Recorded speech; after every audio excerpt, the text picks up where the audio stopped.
my suggested songs, which nobody ever actually plays, but it's okay because we have a live band these days. It's great, fantastic. Big round of applause for our singers,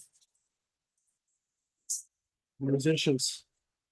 Um, Jesus Christ is the one man who lived God's ideal in its fullest realization. He was the first man of perfection ever to walk the earth. And he came to restore the true relationship between God and man. But after Jesus' crucifixion, Christianity made him into God. This is why the gap between God and man has never been bridged. Jesus is a man in whom God is incarnate, but he is not God himself. 1 Timothy 2:5 of the Bible says, "For there is one God, and there is one mediator between God and men, the man Christ Jesus." The dwelling of God within Jesus was a total reality. He said, "Do you not believe that I am in the Father and the Father in me?" in John 14:10. Jesus is indeed the only begotten Son of God, but God does not want only Jesus as his Son. All mankind is created to be able to say, "I am in the Father and the Father in me." This is the fully attainable goal of everyone. Ecclesiastes 7:28 states, according to True Father, "Though I have searched with my heart, I have not found. I found one man among 1,000, but not one woman among them." The 2,000-year history of God is a history of seeking a bride. It is a history of finding a bride. Can you deny that? It is a history of finding a bride. And in 1959, Father Moon said, "Ladies and gentlemen, consider this. What would have happened if Jesus, the only begotten Son, had come to this earth and not died? Since Jesus was said to be the only begotten Son, God would have sent an only begotten daughter before him." Early Easter morning, after I had spent the entire night in prayer, Jesus appeared before me. He appeared like an instant, like a gust of wind, and said to me, "God is in great sorrow because of the pain of humankind. You must take on a special mission on earth having to do with heaven's work." That day, I saw clearly the sorrowful face of Jesus. I heard his voice clearly. The experience of witnessing the manifestation of Jesus caused my body to shake violently, like a quaking aspen's leaves trembling in a strong breeze. I was simultaneously overcome with fear so great I felt I might die, and gratitude so profound I felt I might explode. So Jesus clearly spoke about the work that I would have to do. Father continues, his words were extraordinary, having to do with saving humanity from its suffering and bringing joy to God. My initial response was, "I can't do this. How can I do this? How would you even give me such a mission of such paramount importance?" I was truly afraid. I wanted somehow to avoid this mission, and I clung to the hem of his clothing and wept inconsolably.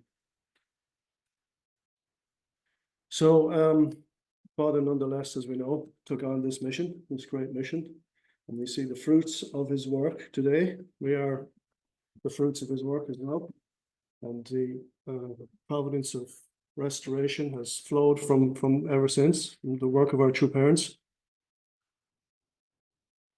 Recently, we've been, myself as well, I guess, immersed in the controversies, the theological controversies, and as much as I didn't want to address it today, I feel I couldn't actually get them out of my mind and my head, especially after a letter that was posted a couple of days ago from England, from I don't know what's her name, Gassia, is it, or something? Yes. Yeah, his son, yeah. And it further kind of gives pause for reflection, as it were. So I don't want to dwell too much on the concept of only begotten daughter, because for me that has been over the last week or two resolved, and I think we've come to the conclusion that from listening to the presentations in Yojong Institute, formerly UTS, this is a very unfortunate term to have used, and a misleading term, because of the connotations that this term only begotten daughter has in Christian history. It basically brings up issues of the divinity of Jesus, the Trinity, the Filioque, The Council of Nicaea in the 4th century, 1700 years ago this year. If you grew up Catholic, you would have known about the Apostles' Creed. Believe in God, the Father, the creator of heaven and earth, and so forth. And one of the central things in that is that Jesus and the Trinity all have the same value as God. This is the Nicene Creed, or the Apostles' Creed. And 1700 years later, this is not causing controversy, but it is, I guess, in Christianity, because already we've had the schisms and the splits in Christianity, but it's causing some consternation in our own unificationist community because of, people alleging heresies at each other. True Mother's a heretic, or people who don't believe in True Mother are a heretic, or who don't acknowledge that she's the only begotten daughter. And for me, I was very happy that the lecture that was given by Franco from Milano, was it Thursday the 27th? Well, yeah, it's that long ago now. But somehow this clarified that the term in Korean means something different. It doesn't mean what it means in the Nicene Creed or in Christianity. And True Mother's not claiming to be God, or that she existed before time, like the idea of Christ existed in the Christian mind. Christ existed before time and creation, and that the purpose of Jesus coming was to die on the cross, and that was the fulfillment of God's providence.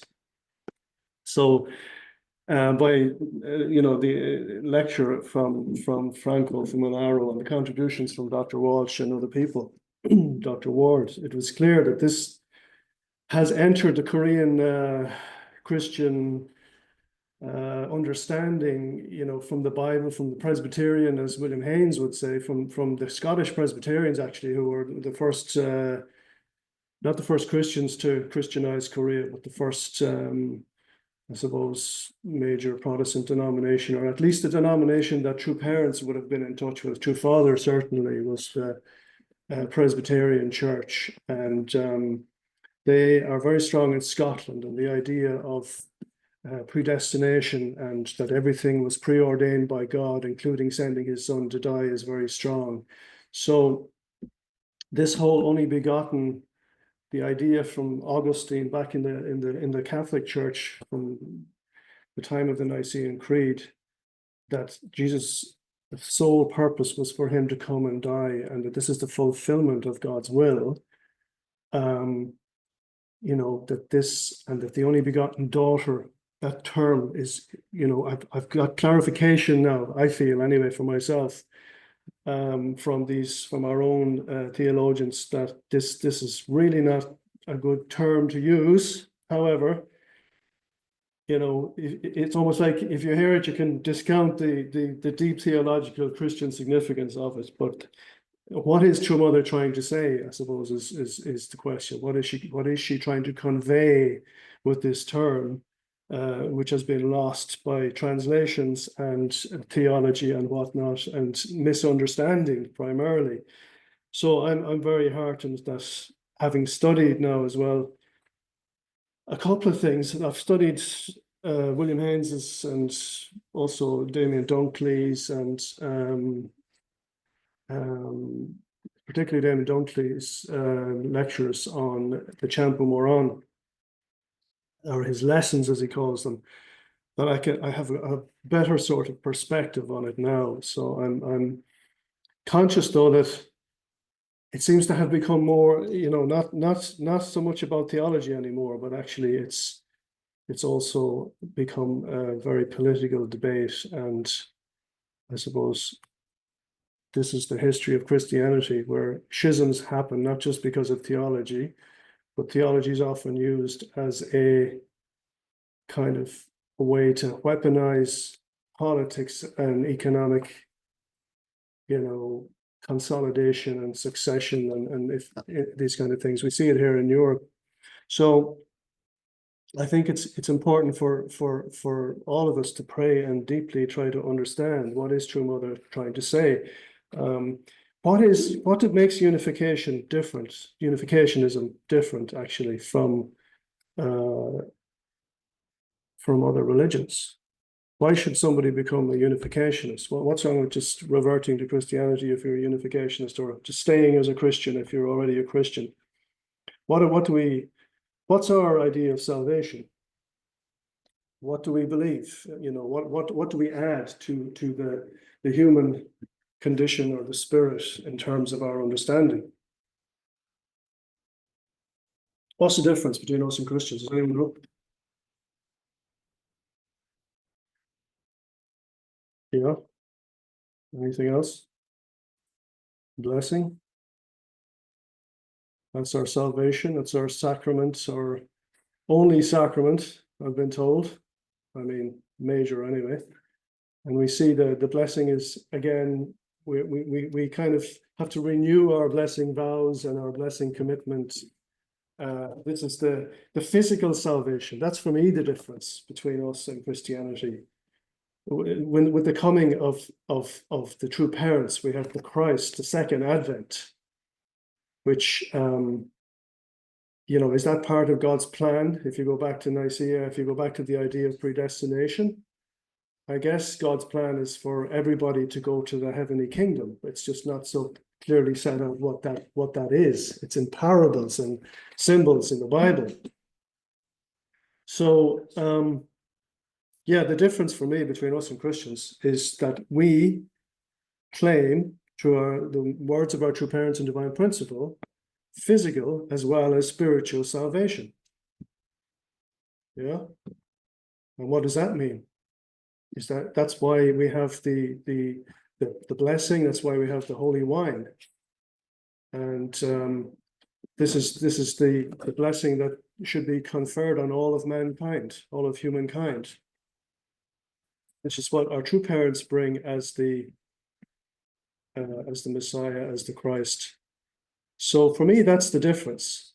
But how does that manifest itself, and how do we see that actually is important? And it took Christianity hundreds of years to establish itself and to become the force that it is today, the largest religion in the world, over 2 billion adherents.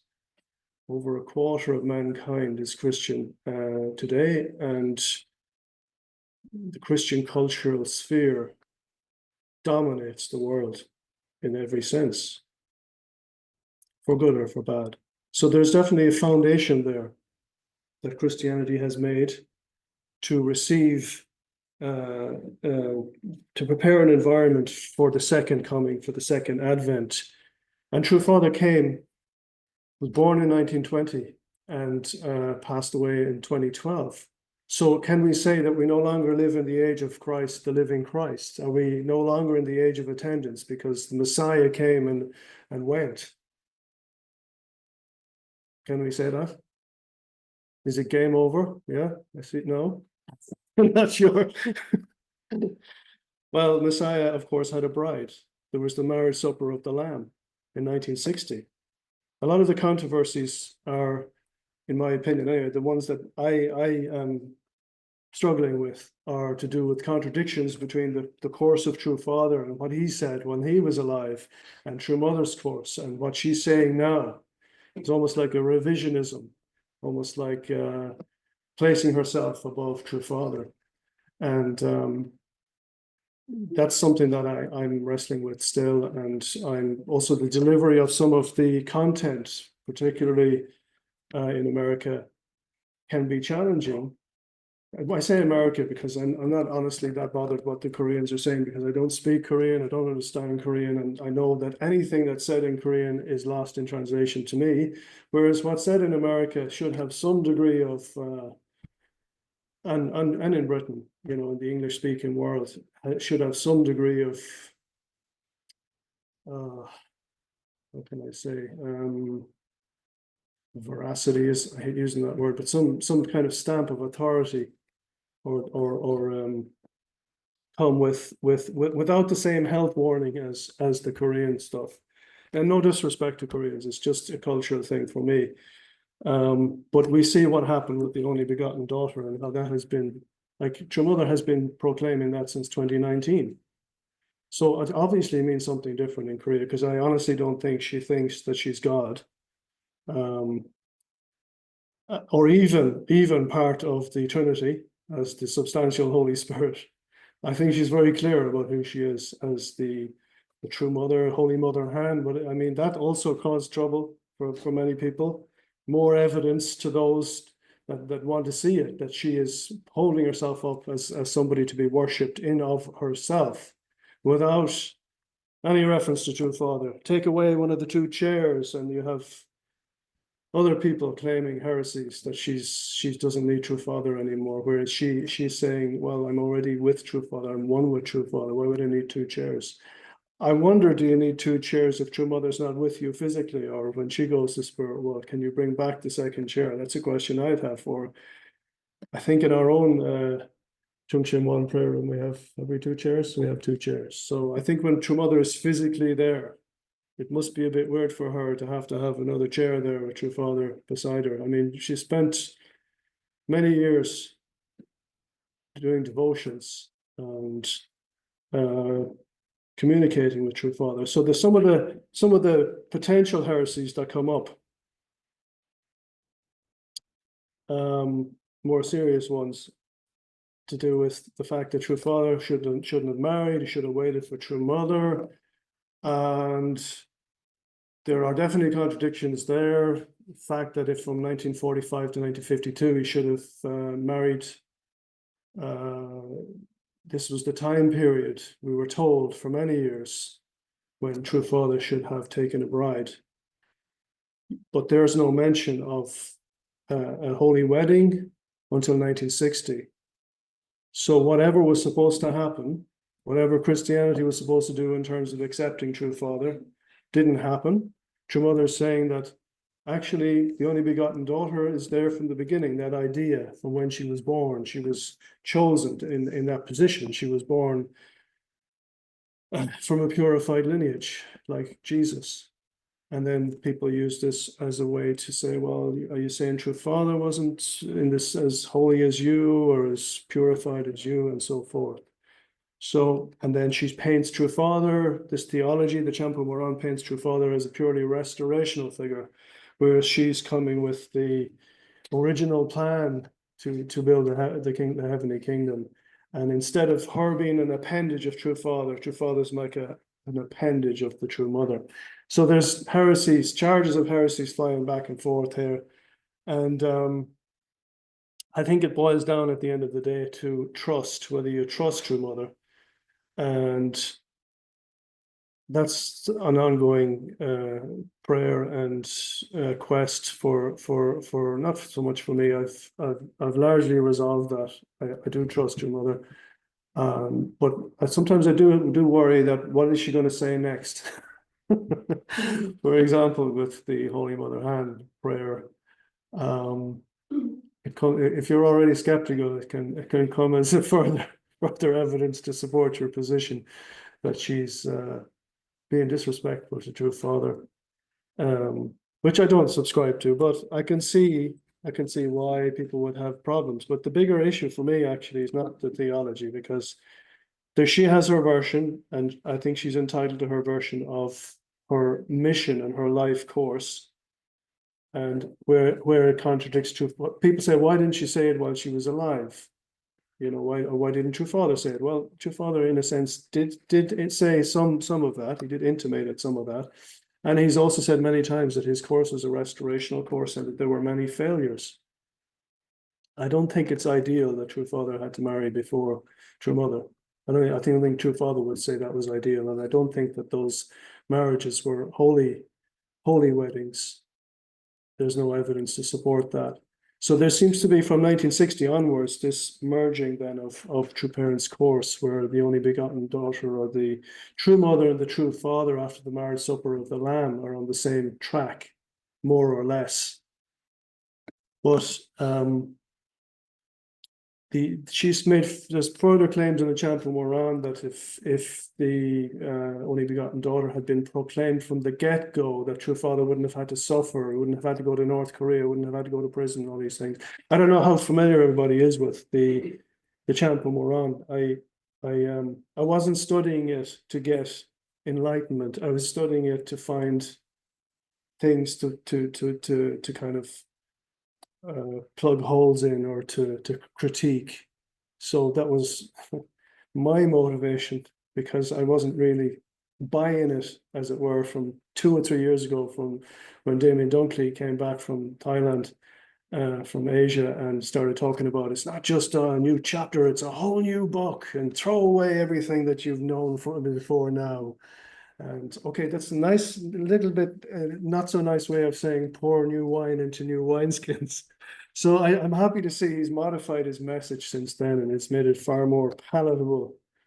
But again, the kind of controversies rage. And why do they rage? Because whenever there's a schism, whenever there's heresies in a religion, whether it's Christianity from 1700 years ago, and then in also when the Eastern Church split and the Protestant Church split in the 16th century, when Martin Luther pinned his 99 Theses on the door of the Cathedral of Wurtemberg.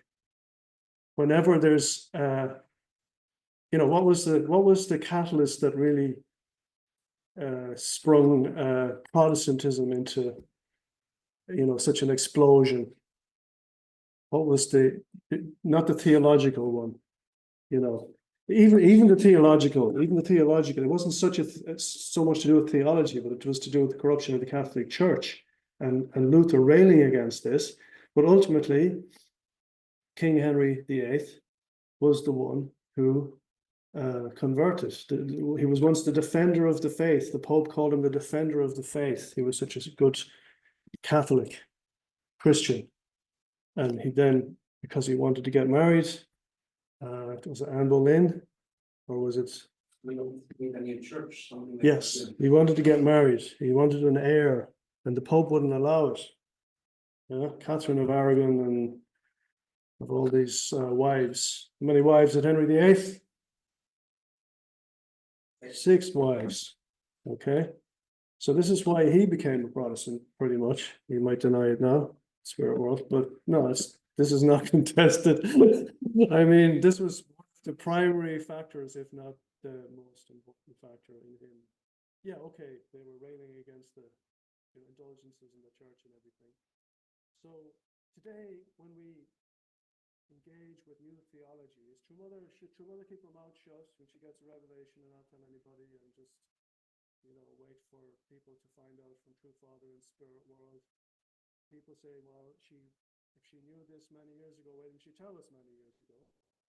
And I wonder if she had tried, what would have happened? She's always played the role of the subservience to True Father from the age of 17 when she got married. I mean, she had to put away her dreams and ambitions, put them aside. I'm sure she had, as a young girl, as a young woman, she had dreams of true love and happiness.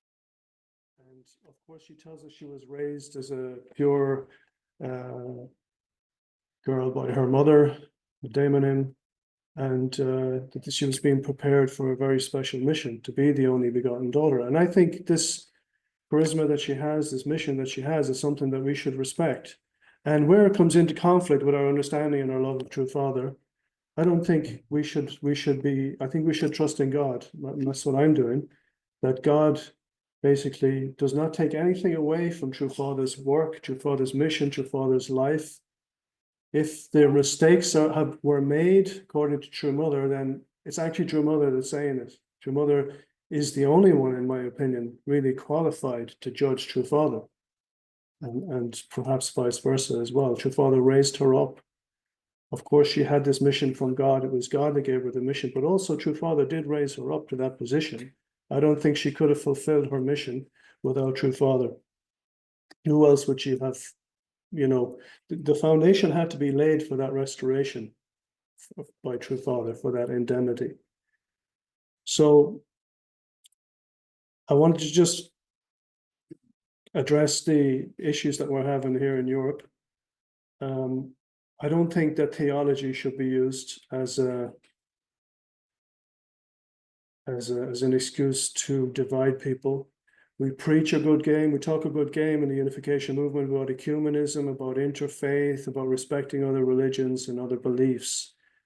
So I think it's important as we go forward. And this is why I called the title of my service today, Assembling a Holy Community. True Mother, a couple of years ago, with great foresight, I think it was after True Father passed, but I'm nearly sure it was, gave an umbrella term to our movement called Heavenly Parents Holy Community, which is a beautiful term. What does that mean and what does that signify? Are we all the same? Are we all working in the same mission? Of course not. Some of us are just concerned with work and study and raising a family. Other times in our lives, we may have more time to offer for mission, for witnessing, for taking part in the different providential organizations that we have. But when we look back in our lives in 100 years' time or 200 years' time, and we see the development, we see this time when True Parents were alive from 1920 until whenever True Mother passes. This was the age of attendance this is the other thing that makes us different from Christianity. The physical salvation is one thing. What does that actually mean, though? It means you get the lineage of the Christ through the blessing. It also means, though, that you can save and bless all your ancestors and all your tribes and bring everybody into that heavenly lineage. After the fall, we know that there is a satanic evil lineage which dominates the world and an evil history. So we're able through the blessing to receive this heavenly lineage. And it's one thing to receive the blessing, it's another thing to actualize the blessing. As we know, through the principle, we learn this is the book, the playbook as to how we can fulfill the three blessings. And True Parents speeches and also act as a guide.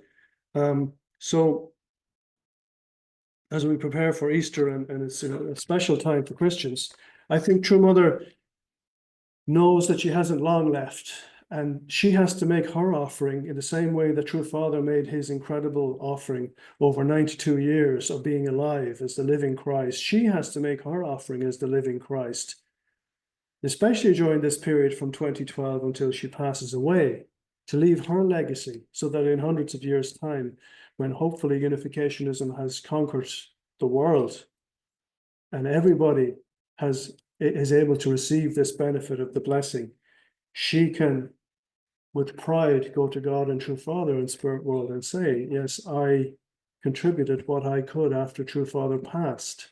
I didn't sit back and just, sit on my laurels and live off his accomplishments and achievements, but I actually went out there and made my own accomplishments and my own achievements with the support of True Father in heaven and in the Spirit World.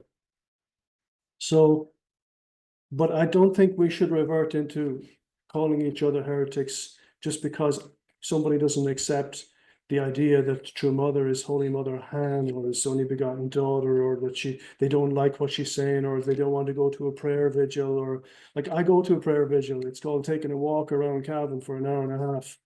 That's my prayer vigil. I don't dislike the prayer vigils, but I don't always feel inclined to go to a prayer vigil. I think talking to God is prayer. That's Jungsung, that's attendance. And I think the way you do that, you can be doing that when you're driving your car. If you're doing a long journey, you can be doing that even watching the football match, particularly the way Man United are playing at the moment. It's you don't really have to pay too much attention. There's nothing really happening. Or fishing, or whatever, it does it for you. Yeah, there's many activities we do. Cleaning the house, something I don't really do, but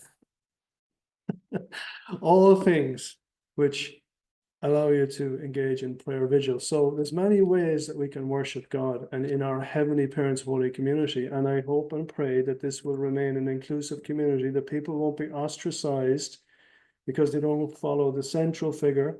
Central figure, by the way, was important in the age of restoration, particularly in the Cain Abel paradigm, where you wanted to remove your fallen nature. If the age of restoration is over, then we don't need the central figures anymore. We don't need Cain and Abel. We don't need to remove our fallen nature so much. That doesn't mean we don't have fallen nature. It doesn't mean Cain and Abel as a restoration paradigm for resolving conflict doesn't exist. Of course it does.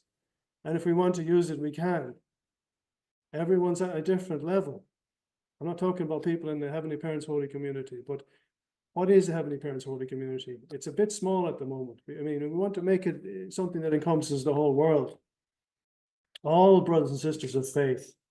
So for us to start throwing brickbats at each other and accusing each other of heresies, I think it's missing the point. It's really missing the point of what God wants us to do. If you have the truth, whether it's True Father or whether it's the Champu Moran or the Divine Principle within the Heavenly Parents Holy Community umbrella, you go out there and you use it. I mean, I had a dream one night. I don't know if I mentioned this before, but I was in Cork and we had a centre in the city centre in Cork. And it was around the time when the missionaries were here, I think, or just before that. And I woke up.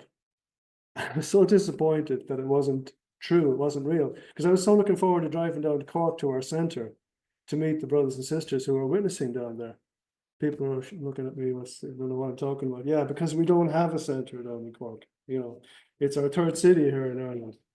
We barely have a presence in Belfast. Thankfully, we have a presence in Cavan and Sligo and places like that.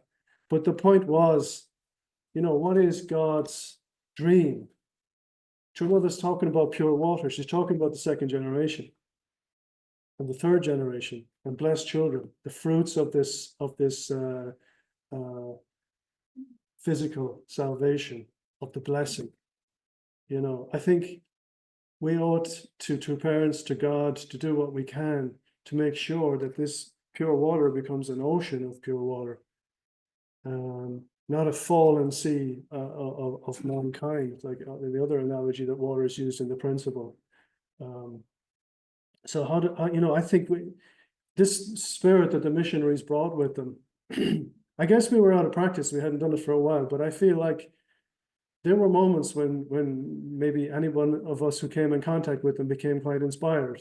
Not because of who they are, but because of what was done, actually, because of the heart of True Mother to invest in education, to send these missionaries and force us to get up and to go out there and to preach the good news, to preach the gospel. That's what True Mother is doing in her way, actually. Are we doing that? Do we even feel like a desire to do that? I passed another thing I hope I haven't mentioned already, but I'm going to mention it again anyway.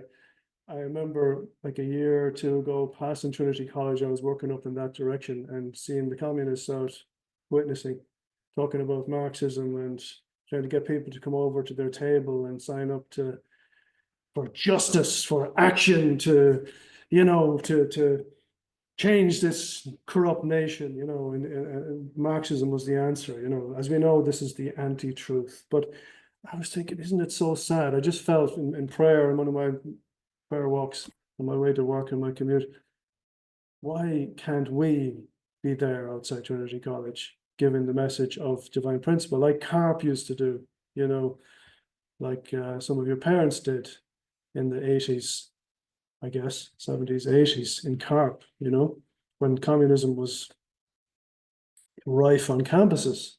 Here we are today with so many beautiful second and some third generation as well. And this opportunity is there again, I feel, to reach out to the young people of Ireland. But my feeling was, wouldn't it be so nice? And I felt like it was from God, maybe it wasn't God. I'd like to think God talks to me the odd time. Wouldn't it be so nice if we had our own young people out there witnessing to these students and young people of Dublin?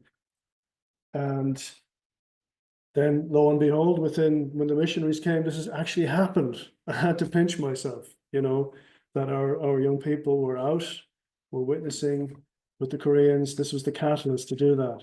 I was so inspired. And I think for True Mother to know that, True Parents to know that, I don't think True Mother would be upset if we don't want to pray in the name of Holy Mother Han or acknowledge her as who she says she is. I think she's doing this to really try to inspire Christianity.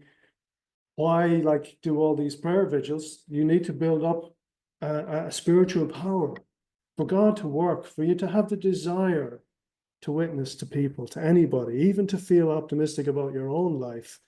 I think prayer is so important, and these prayer vigils from that point of view, and I'm not saying it should be the formal version. If you're not interested in that, that's fine. I think it's there though as a tool if you want it. Especially when it's raining all the time, you can't get out for a walk if that's what you do, like me, for prayer. I think the prayer vigils are there. The point is, it's chunsung, it's condition. It's mobilizing the spirit world, it's mobilizing your heart, it's mobilizing the Holy Spirit. And when the Holy Spirit is mobilized, that's how Christianity grew. It was by the power of God that Christianity grew to become the most powerful spiritual force the world has ever seen. And unificationism is standing on and adding to that foundation.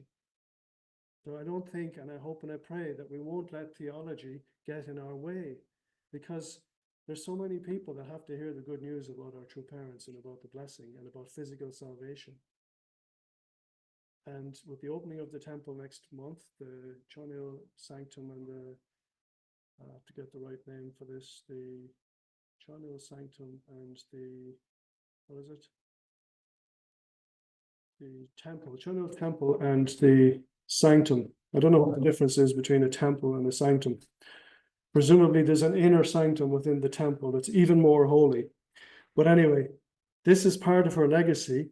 And there are criticisms of True Mother. Oh, why did she spend all this money on Japan is broke and Japan is being persecuted and people don't have money to send their kids to school and all this sort of stuff. Yeah.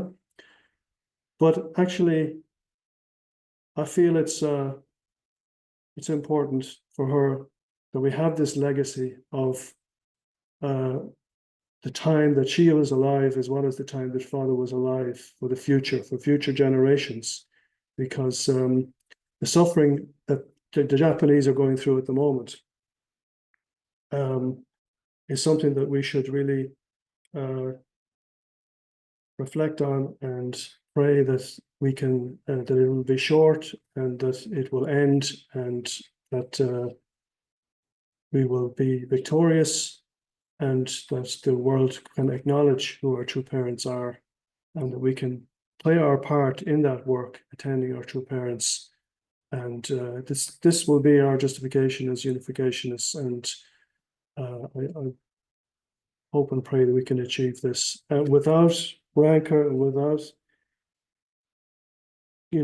criticizing each other and over whatever reason, theological or short-sighted, economic or reasons of power influence. I don't think it's fair. Everybody has got their own conscience, has got their own understanding of God and their own relationship with true parents. And I hope that this will guide our interactions as a community going forward, and that we will be united, and that God can help us to be united in an inclusive community that supports everybody.